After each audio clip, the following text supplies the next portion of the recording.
Hello dear students, welcome to another lecture on an advanced passive strategy. Today we will look at an advanced passive strategy called radiant cooling.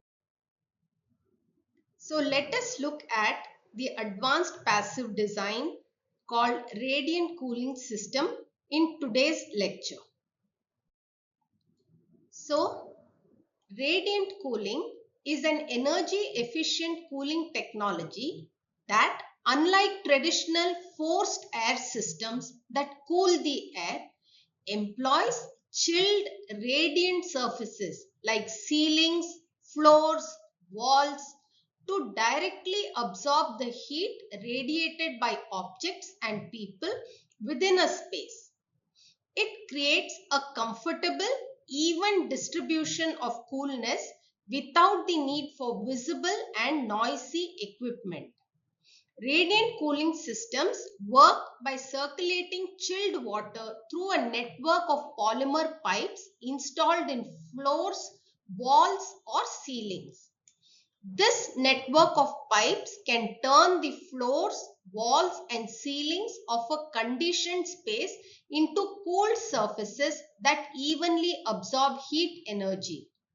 So, radiant cooling works best in tightly sealed building that integrates radiant with a downsized forced air system to meet the building's fresh air requirements. In this system, there are pipes embedded in either floor, roofs, or walls, and the pipes are laid and changing the color so that there is clarity. And the pipes are laid as shown here. These pipes are embedded, which means further concrete is poured if it's a roof or a floor. So radiant cooling system uses water as a medium to cool the occupied spaces of people, and the conventional air conditioning system uses air to create a cooling effect. There are three reasons why water is much more efficient than air as a heat transfer medium. Air Compared to air, water is approximately 20 times higher in its thermal conductivity. Then, the specific heat of water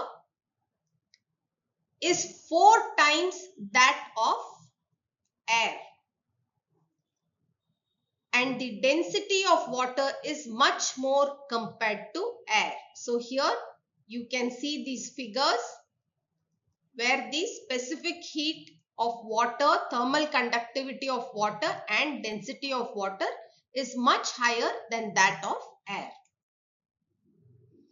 What is the principle of this radiant cooling? So the fundamental properties of heat transfer is heat flows from hotter body to cooler body. So these are two things which I have been reiterating for a long time. First is heat flows from hot to cold. And the second principle, though that is not used here really, but you must always remember the second principle also, that warm air rises and cool air descends.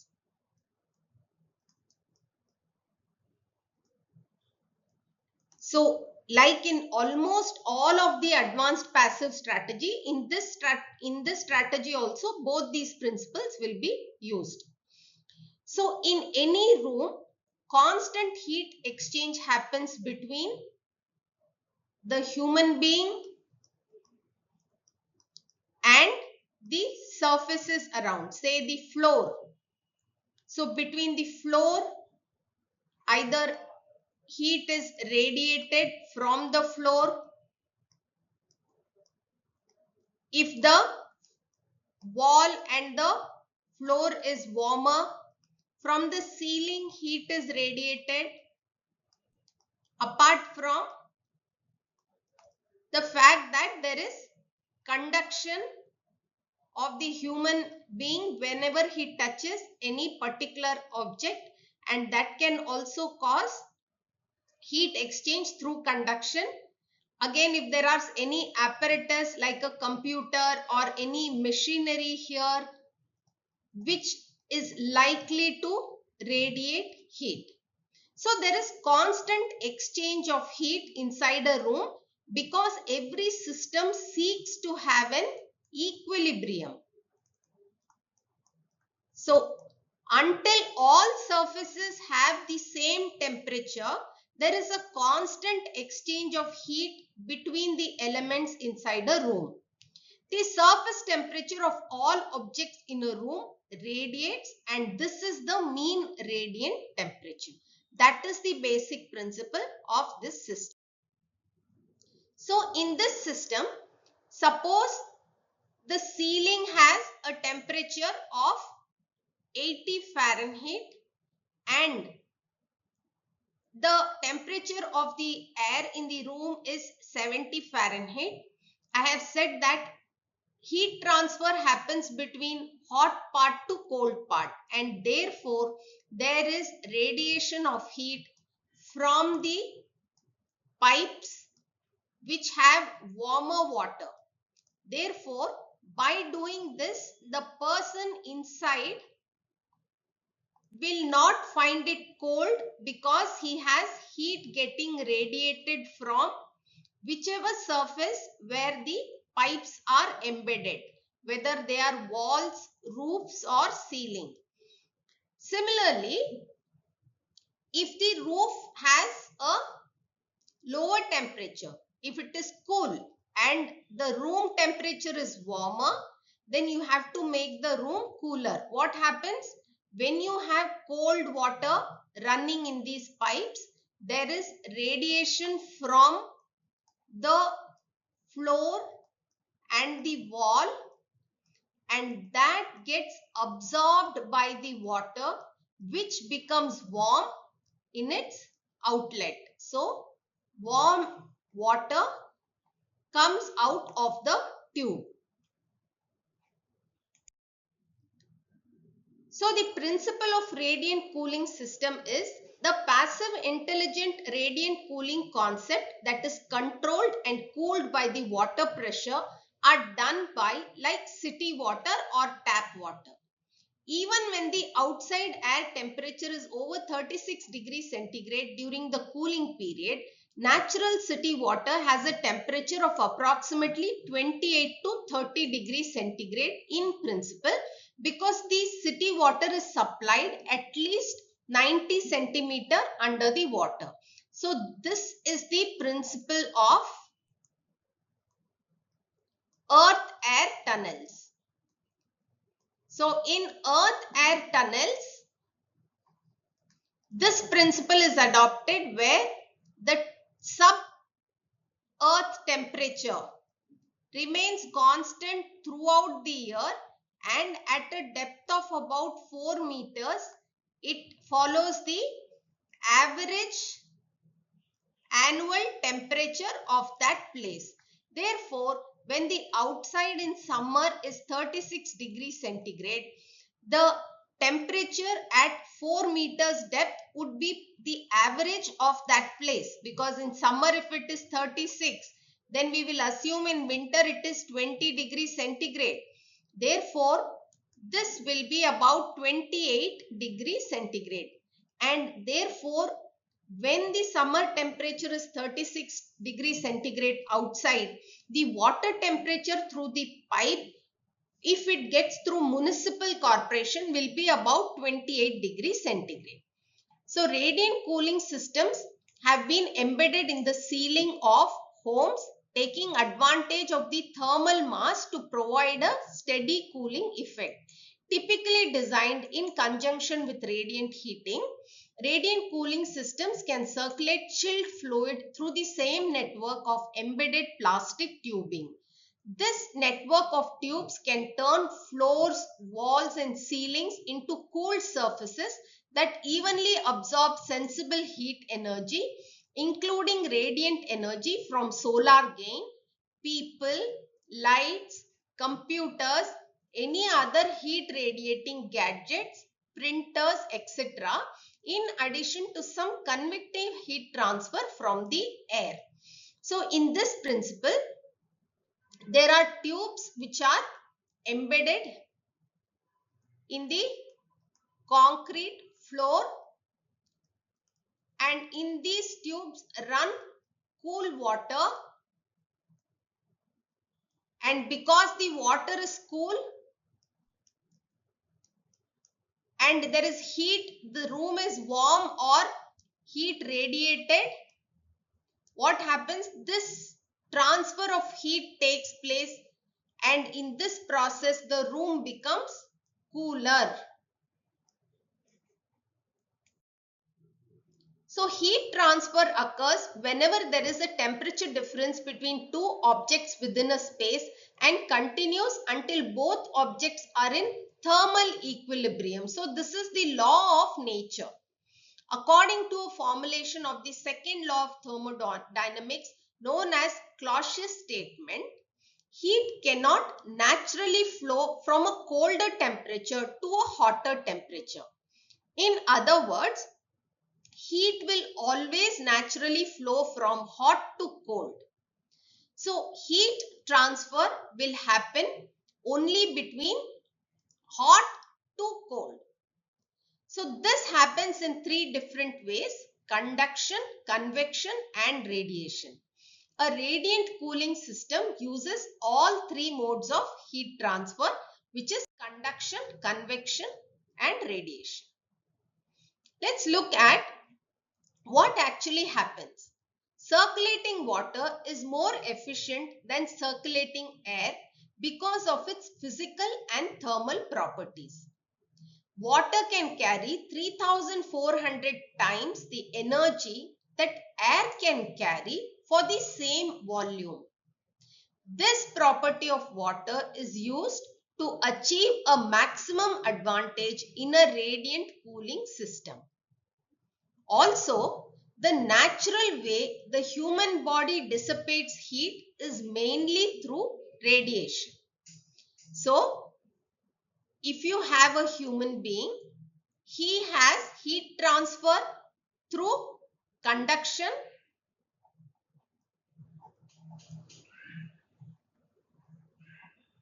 When a human being sits in a particular place, he has heat transfer through conduction due to his contact with surfaces, through convection because of temperature difference of the air around him, through evaporation and through radiation. So, there are different types of radiant cooling depending on the location of the piping. The first is chilled slabs. So, cooling through the building structure, which is usually a slab, is called as chilled slabs, also known as thermally activated building system or TABs. Second is ceiling panels. These deliver cooling through specialized panels. Third is depending on the position of the piping. First is location of piping. Second is position of piping.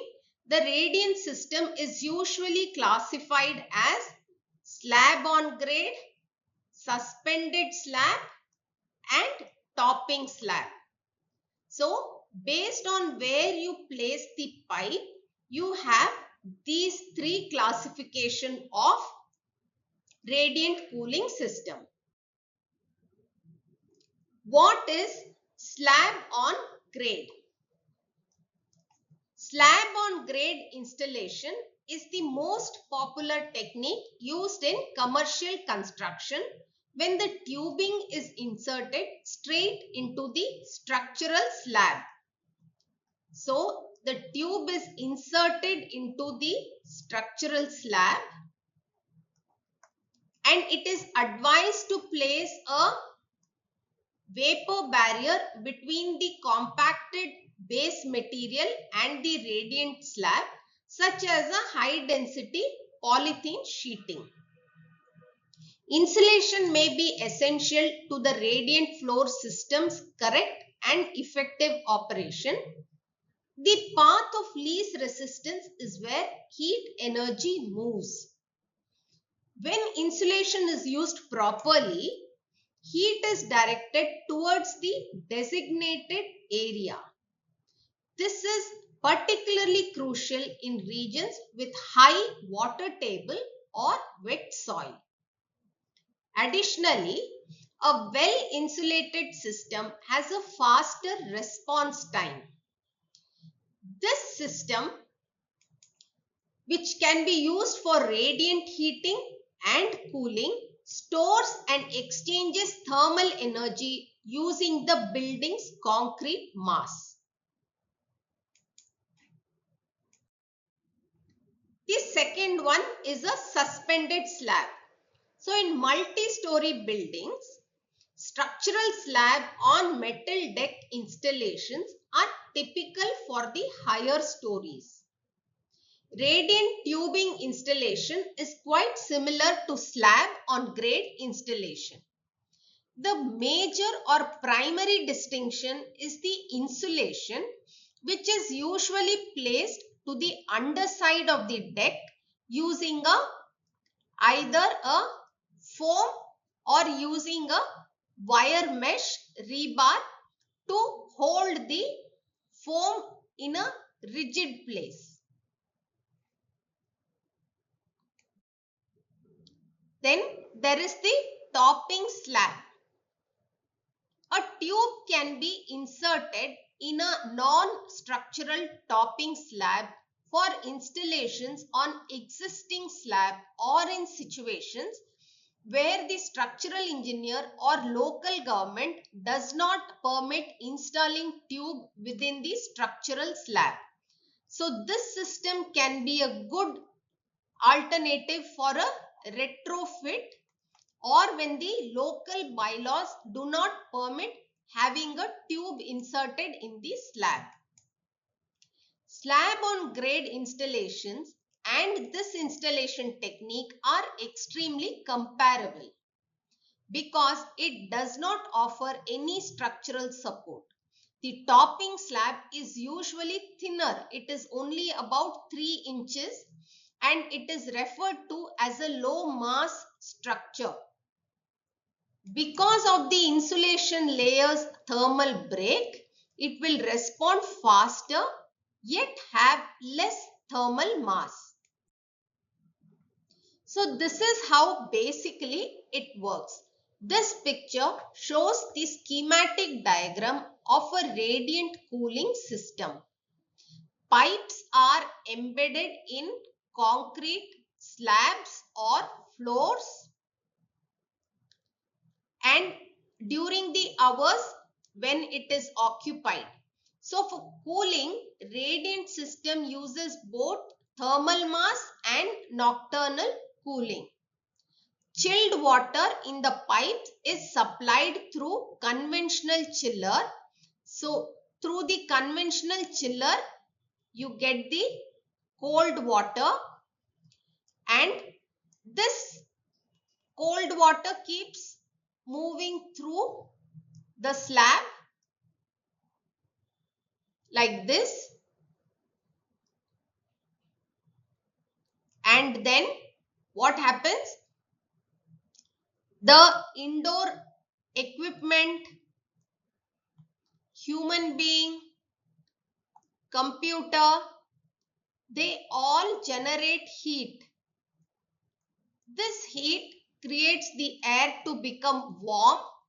At the same time, the air adjacent to the ceiling becomes cool because of the presence of the chilled water in this tube, and this cool air tends to descend So cool air tends to descend and warm air tends to move up, and therefore people can feel cool. Now the same thing happens even at floor level. So even from the floor where you have chilled water, you can have cool air which becomes cool because of contact with the slab, which is cool. Besides, the thermal mass of the slab also absorbs the heat and it becomes cool. It absorbs the heat from the room and becomes cool due to the chillness of the pipes, embedded pipes, radiant pipes. Now, the pipes can be located in either roofs, as you can see here. So the roofs have pipes flowing across the ceiling, or you can have on the floor. So this picture can show that clearly. So you can have the radiant pipes on the floor. You can have the radiant pipes moving or embedded in the ceiling, and you can also have radiant pipes along the walls. These have to be designed well in advance at an early stage to be implemented.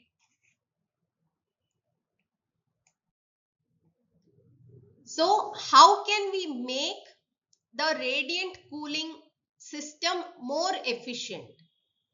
So cooling is more evenly distributed, drafts have to be eliminated, and these pipes are embedded in floors, walls or ceiling depending upon the possibility and requirement. So this requires air movement and dehumidification equipment as part of the system. The temperature can be controlled by individual room. Here, this system can become more efficient if we are able to combine it with tapping geothermal energy. How is that possible? Now we have already seen that the temperature of subsurface soil is much less than the upper layer or ambient air temperature, and this temperature of the subsurface soil is the annual average temperature of that place. If the annual average temperature in summer is 40 degrees centigrade, and if the annual average temperature in winter is 20 degrees centigrade, then the average temperature of that place, annual average, is 30 degrees centigrade. Therefore, at the depth of about 4 feet or at a depth of about 4 meters, the temperature of soil is 30 degrees centigrade. So, if the room temperature or the ambient temperature of a room is 40 degrees centigrade or 37 degrees centigrade, then if you are able to tap geothermal energy, then the water temperature can be 30 degrees centigrade, and this water can be used to run along the ceiling. So automatically, with absolutely zero effort in any way, you can get the room to become cool by tapping the geothermal energy as well as radiant cooling system. So the pipes can be embedded in the slab.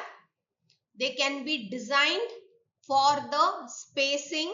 They can be designed for the diameter of the pipe. You can also see the under part of the staircase having these pipes running. So you can embed this pipe in whichever surface you want, depending upon how much you want the room to be cooler. What are the advantages of radiant cooling? So the first advantage is it reduces life cycle cost. Compared to a traditional forced air system, radiant cooling has a lower operation cost due to the superior heat transfer properties of water. The installation of a radiant cooling system may also lead to a significant reduction in forced air system components and ductwork cost. Thanks to the high specific heat as compared with air, water is a much better conductor of heat energy. A nominal 3/4 water pipe can transfer the same heat energy as a 14 by 8-inch duct. A hydronic circulator moving warm fluid can typically deliver the same thermal energy as an air fan with 75 to 90% reduction in electrical consumption. The second advantage is it improves energy efficiency. Compared to traditional system, radiant cooling operates with moderate water temperature, allowing you to raise your thermostat a few degrees while still maintaining the same level of cooling. This can lead to significant reduction of energy consumption as well as reduction of carbon footprint. The efficiency of a radiant cooling system can be even further enhanced with the integration of water-to-water geothermal heat pump system, as we saw in the previous slide. The third advantage is it increases thermal comfort. The human body feels at its best when it can regulate at least 50% of its heat emission via radiation. Radiant cooling optimizes the surface temperature of the occupant's surroundings, providing a comfortable environment while reducing draft and ventilation noise. Fourth advantage is it has reduced fan power. With a ventilation air system, thermal mass can significantly reduce the need for air side systems, reducing the fan power of HVAC systems drastically. Fifth is energy conservation.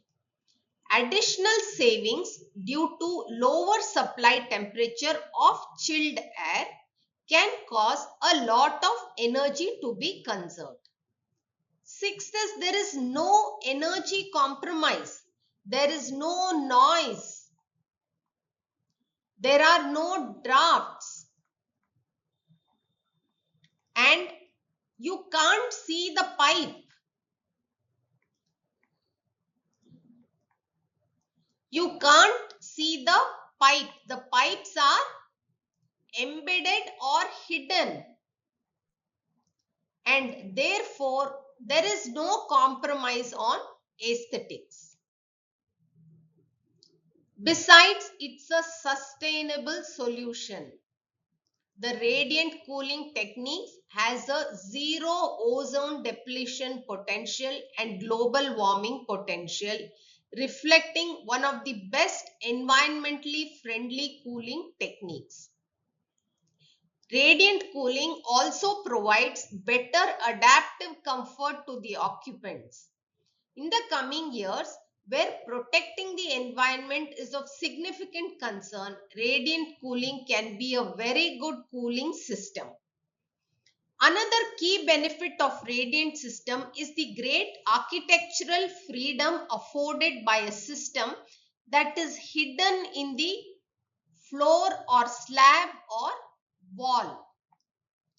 Radiant systems are safe, gentle, quiet, steady, and invisible, and provide unmatched comfort through the use of warm surfaces.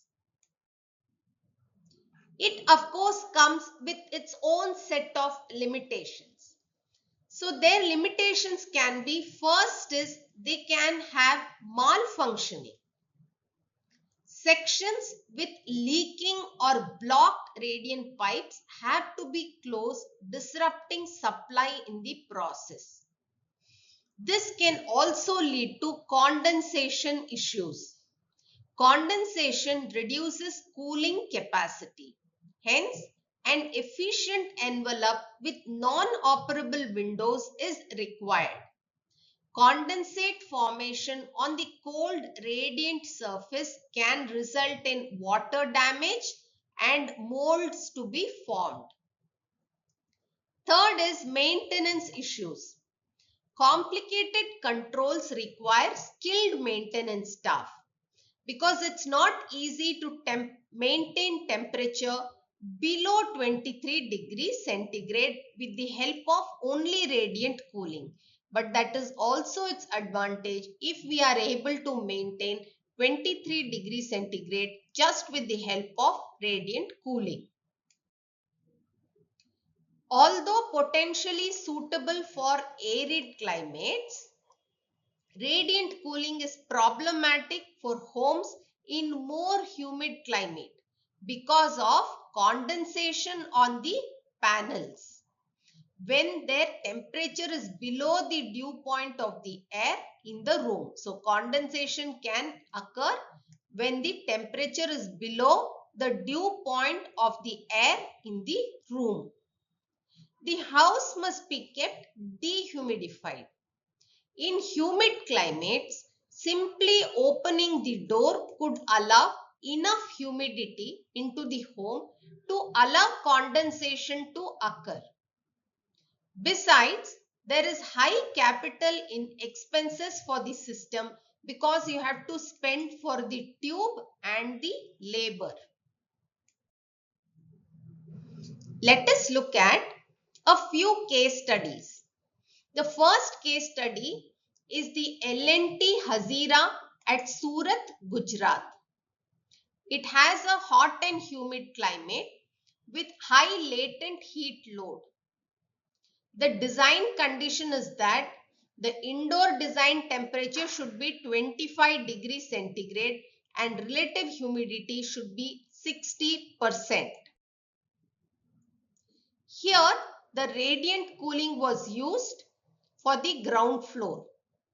So, insulated ground floor slab mitigated loss of cooling effect, and because of using a combination of radiant plus conventional HVAC, they have been able to reduce the AHU power from 65 kilowatts to 21 kilowatts. Besides, the chiller power has reduced from 181.3 kilowatts to 56.5 kilowatts. Hence, there has been a total savings of 48% when a combination of radiant cooling pipes, radiant cooling system with conventional HVAC being used to get the appropriate indoor thermal comfort condition.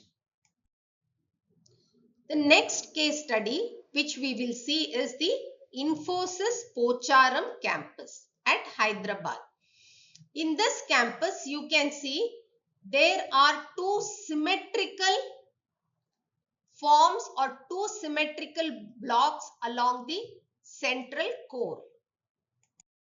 So what they did was, this Infosys Pocharam, which is at Hyderabad, is at a hot and dry or moderate climate. It is an office building with an area of 11,600 meters square. So it has two symmetric half of the buildings which are air cooled with different technology. So this part, as we saw in the previous slide, one part is through conventional cooling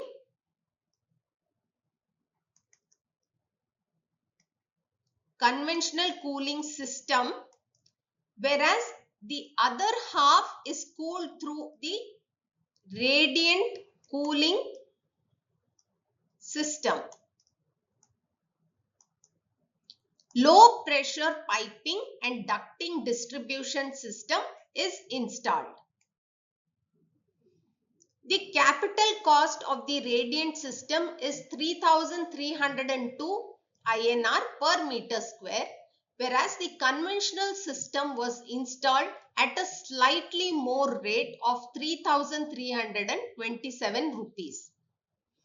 The energy index for radiant system was, I will draw the comparison here so that we can visualize it easily. This is conventional, say, and this block uses radiant cooling. Then cost wise, if you see, the conventional cooling cost 3,327 INR, whereas radiant cooling cost 3,302 INR. The energy index for radiant cooling was 25.7 kilowatt hour per meter square, whereas for the conventional system it was 38.7 kilowatt hour per meter square. Thus, the efficiency of radiant system was 33% less than the conventional system. The average chiller plant efficiency for the radiant system was 0.45 kilowatt per ton compared to 0.6 for the conventional system.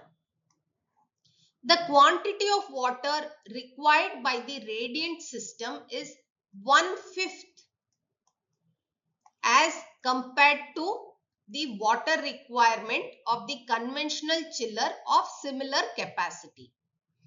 Air quality is also improved as there is no recirculation. So contamination is reduced. Comfort conditions measured inside the building are well within the permissible limits as given by ASHRAE 55, at least during most part of the time. This building has been operational for the last 3 years and the radiant system is functioning without any major complaint. So this building is a clear example where the conventional air conditioning system and radiant cooling is compared at every level on a routine basis. So today we saw the radiant cooling pipe system, which follows the natural process of heat transfer, that is, heat moves from hot to cold. And we also saw how these pipes can be embedded in floors, walls and ceilings, and if it is combined with geothermal energy, how much more energy efficient it can be, because the pipes which are embedded in the floor, wall or ceiling will absorb the heat that is generated by human beings or the apparatus, and in that process they will cool the room in a very energy efficient way. So today we saw this advanced passive system. We will stop this class with this, and we will continue with another advanced system in the next class. Thank you.